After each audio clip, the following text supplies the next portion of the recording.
Guys welcome back on new vlog guys आज हामी horror video हेरिरहेछौँ अनि हाम्रो घरमा केही छैन हरर अनि हामी हरर भिडियो हेरिरहेछौँ okay guys let's start the vlog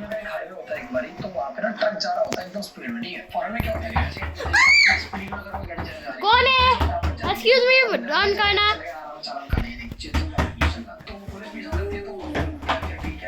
कौन है पुलिस अब पूछताछ करते हैं वगैरह वगैरह। अब पुलिस इसका चार्ज वगैरह काटती है देती है तो ये बोलता है भाई मैं तो बहुत गरीब हूँ यार, मैं तो कैसे पे करूँगा इतना। तो बेसिकली वो जो रिसिप्ट लेके चल जाता है कोर्ट में कि भाई फाइट करने के लिए मैं इतना पैसा कैसे दूंगा, गरीब हूँ यार। जज को दिखाता है भाई ये लो रिसिप्ट देखो यार, इतना पैसा बोल दिया मैं कैसे दूँ, गरीब हूँ।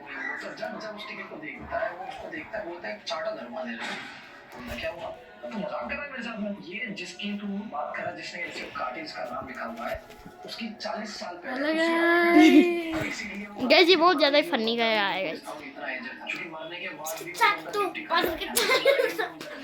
भाई व्हाट इज दिस रियल भाई। मतलब गुड न्यूज इज कि उसकी जो टिकट है वो वैलिड नहीं है, उसे पैसे नहीं देने पड़ेंगे। पर सोचो एक ऐसे इंसान ने उसका चालान काटा है जो है ही नहीं इस दुनिया में। वो भाई उसकी क्या फटी होगी। मेरी सोच के रोंगटे खड़े हो रहे हैं। एक आदमी ने मस्जिद के अंदर एक डार्क क्रीपी फिगर कैप्चर करी एंड उसका कहना था कि वो एक जिन था। वीडियो देखो।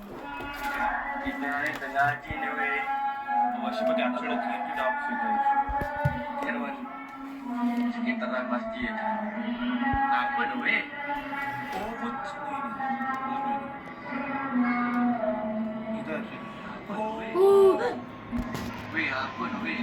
किसी का फेस सा लग रहा है। ओए व्हाट भाई एक बार को मेरे को लगा कुछ शैडो वगैरह होगी, कुछ ऐसा रखा हो वहाँ पे जो दूर से ऐसा दिख रहा है पर वो मूव किया भाई। शिट कुछ तो था, कुछ तो ऐसा ही कुछ था भाई। फिर भूत वगैरह मैं एक बार को पता सोच रहा था कुछ रखा होगा जो दूर से ऐसा दिख रहा है कि आंखें हैं मुंह है पर भाई घुंघरू पहन के नाचता है इसलिए यहाँ पर जाने की कोशिश गलती से भी मत करना। तो ये किला हैदराबाद में जिसका नाम गोलकोंडा फोर्ट है, इस किले को कुतुब शाह ने बनवाया था और इनकी पत्नी तारामती को डांस करने का बहुत ही ज्यादा शौक था। जब वो नाचती थी ना भाई तो पूरा दरबार जगमगाता था। लेकिन 1600 में उनकी डेथ हो गई थी तो उनके शरीर को इसी किले के अंदर दफना दिया गया था। दिन में ये किला बिल्कुल सही रहता है, यहाँ पर लोग घूमने फिरने आते हैं, लेकिन रात होते ये हॉन्टेड बन जाता है। कुछ लोग कहते हैं कि आज भी रात के टाइम वो रानी यहाँ पर घुंघरू पहन के नाचती है और लोगों ने तो यहाँ पर किसी के दर्द में चिल्लाने की भी आवाजें सुनी है और कुछ लोग कहते हैं कि यहाँ पर उन्होंने किसी की परछाई को भी देखा है। बाकी आपको क्या लगता है इस किले के बारे में कमेंट करके जरूर बताना। ये लोग बहुत ज्यादा ही गाइस ठीक है कमेंट करके जरूर बताना ठीक है गाइस। एक लाइक और सब्सक्राइब तो बनता है जो भी हैदराबाद से है वो बताना कि ये सच है कि झूठ है। गाइस जो इंडिया बता गाइस जो कौन है इंडिया से गाइस बता दो। गाइस हामी नेपाली पनि हो इंडियन पनि हो मिक्स। कोई सेंस चीज का मैंने कोई वीडियो भी देखा, मैंने कुछ गाइस मेरो मम्मी इंडियन हो मेरो बाबा नेपाली हो त्यही भएर हामी नेपालमा बस्छौं। लोगों की डेथ हुई है इसीलिए कुछ तो एक भांगड़ फोर्ट करके है मैंने सुना है, वो भी हॉन्टेड है ये है ना। तो इसमें कौन सा फोर्ट बताया था? Golconda fort. Yes Golconda fort in Hyderabad is known for its haunted reputation with stories of restless spirits and ghostly occurrences.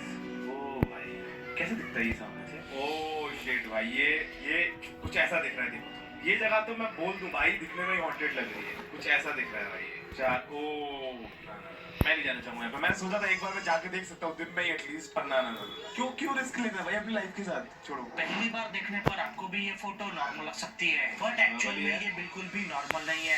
ये है एक फैमिली फोटो जिसमें मॉम डैड और उनकी एक 10 साल की बेटी है और ये फोटो साल 1948 में खींच गई थी। लेकिन इस फोटो के बारे में सबसे खौफनाक बात यह है कि इस फोटो को लेने के कुछ ही मिनट बाद इस बच्ची की मौत हो गई थी और जब उसका अंतिम संस्कार किया गया तो उसके पिता ने उसकी ये फोटो जला दी थी क्योंकि वो नहीं चाहते गाइस कोई आ चुका है गाइस। ये क्या बदतमीजी है भाई, मतलब बेटी की अकेली एक फोटो है उसको भी जला देना ये बोल के कि पुरानी यादों के साथ उसकी गाइस कोई तो आया है गाइस। सेम वही फोटो उनके कमरे में मिली और कुछ दिनों बाद सेम वही फोटो उन्हें उनके बेटी के स्कूल बैग से मिली।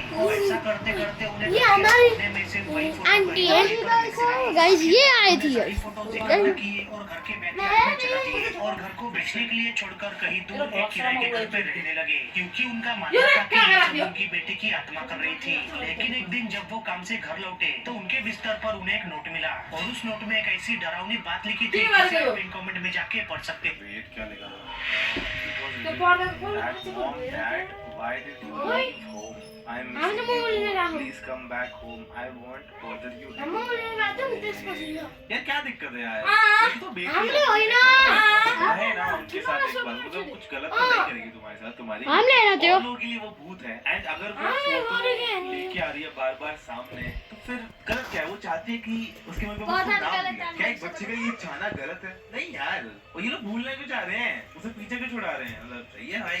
पता भूत भी बड़े क्यूट हो सकते हैं। एक औरत की बच्ची पैदा हुई। जब से वो घर में आई कुछ ना कुछ हो रहा था, जैसे घर में बड़ी ठंडक होना, लाइट्स का खुद ऑन ऑफ हो जाना और कभी कभी रात को फुटस्टेप्स की आवाज आना। पहले उसे लगा ये सिर्फ इसका बहन है, लेकिन दिक्कतें तब स्टार्ट हुई जब उन्होंने अपनी बच्ची के रूम में बेबी मॉनिटर लगाया। अमेरिका में होता है कि छोटे बच्चों का भी रूम अलग होता है ताकि प्रॉपर्टी के एक से ज्यादा कागजात हो। वो रूम में लगा देते हैं माइक्रोफोन ताकि बच्चा अगर रोए तो मम्मी पापा को पता पड़ जाए। लेकिन काफी बार रात में उस मॉनिटर में बड़ी नॉइस और स्क्रैचेस की आवाजें आती थी। उन्हें लगा शायद ये खराब हो गया तो वो नया लिया, पर नए वाले में भी ये दिक्कत आ गई। एक रात जब बच्ची के मम्मी पापा सो रहे थे तो मॉनिटर में बड़ी तेज तेज आवाजें आने लगी। पेरेंट्स परेशान होकर मॉनिटर की आवाज सुन करके सो जाते हैं, लेकिन एकदम से उन्हें बच्ची के रूम में बहुत तेज तेज फुटस्टेप्स की आवाज आई। मम्मी ने जाके देखा तो बच्ची के रूम के कोने में काली परछाई खड़ी थी जो एकदम से गायब हो गई। वो कुछ भी करती इतने में उसने बच्ची के रोने की आवाज सुनी। देखा तो बच्ची को दौरे पड़ रहे हैं और उल्टियां हो रही हैं। वो जल्दी से बच्ची को हॉस्पिटल लेके गए और पता पड़ा उस बच्ची को दौरों की बीमारी कई दिनों से है। वो काली परछाई आवाजों के जरिए मम्मी पापा को सिग्नल दे रही थी कि तुम्हारी बेटी दिक्कत में है। ओह मतलब वो डरा नहीं रहा था, वो हेल्प कर रहा था। भाई मेरे को अच्छे वाले बहुत पसंद है यार। पता है मेरे को बचपन में चाहिए था, मैंने कुछ वो मूवी देखी थी भूतनाथ वाली, तुमने भी देखी होगी। तब से मैं चाहिए था एक भूत हो मेरा दोस्त, अच्छा भूत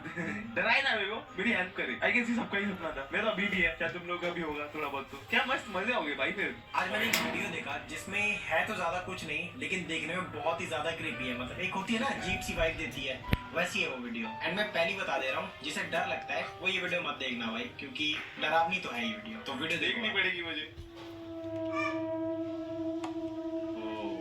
एक औरत है। ओए भाई भाई समझ गया मैं। This is creepy, this is creepy. Jump scare नहीं बस। भाई मेरे समझ में तो नहीं आई कि ऐसा मतलब हो कैसे रहा है, लेकिन सच में बहुत ज्यादा क्रीपी है वीडियो। क्रीपी है भाई, मैं एग्री कर रहा हूँ भाई। I am the creepiness finding expert. मैं कंफर्म करता हूँ ये क्रीपी है। दोस्तों 60 साल की बच्ची के साथ उसकी दादी ने कुछ ऐसा किया था जिसे देखकर शहर के सभी लोगों की बच्ची खड़े हो गई थे। तो साल 1992 में कैरोलाइन नाम की एक 8 साल की बच्ची अपने माता पिता और दादी के साथ रहती थी। उसकी दादी उससे बहुत प्यार करती थी। वो ज्यादातर वक्त अपने दादी के साथ ही बिताती।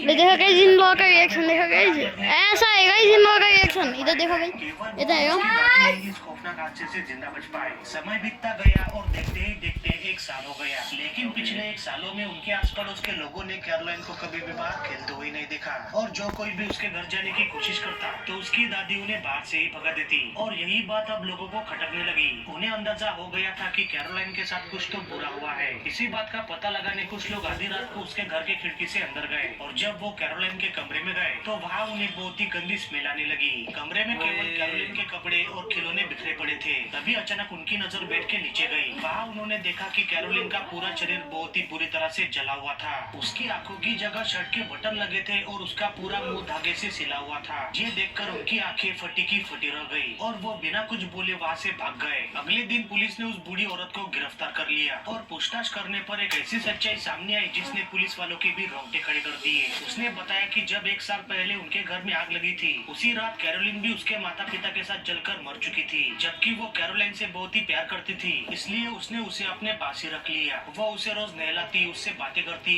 और यहाँ तक कि वो उसके साथ खाना भी खाती। जिसके बाद उस बूढ़ी महिला को एक मेंटल हॉस्पिटल में भेज दिया गया, जहाँ 5 साल रहने के बाद आखिरकार उसकी हॉस्पिटल में ही मौत हो गई। यार this is not something mental. एक बार को हो भी सकता है, पर लेकिन वो शायद प्यार इतना करती थी अपनी पोती से, तो इसके बिना शायद वो रहना ही नहीं चाहती होगी या फिर एक्सेप्ट ही नहीं करना चाहती होगी कि वो नहीं है अब इस दुनिया, तो उसको उसके साथ ही रहना होगा।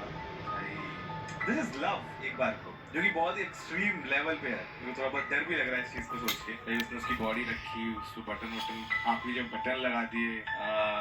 ओके नेक्स्ट शॉट गाइस आज के लिए वीडियो की इतना ही है गाइस। तो फिर गाइस आप मिलते हैं नेक्स्ट व्लॉग में। Thank for watching. Bye bye. दुकान पे बैठ जा, मैं कुछ काम से बाय बाय गाइस।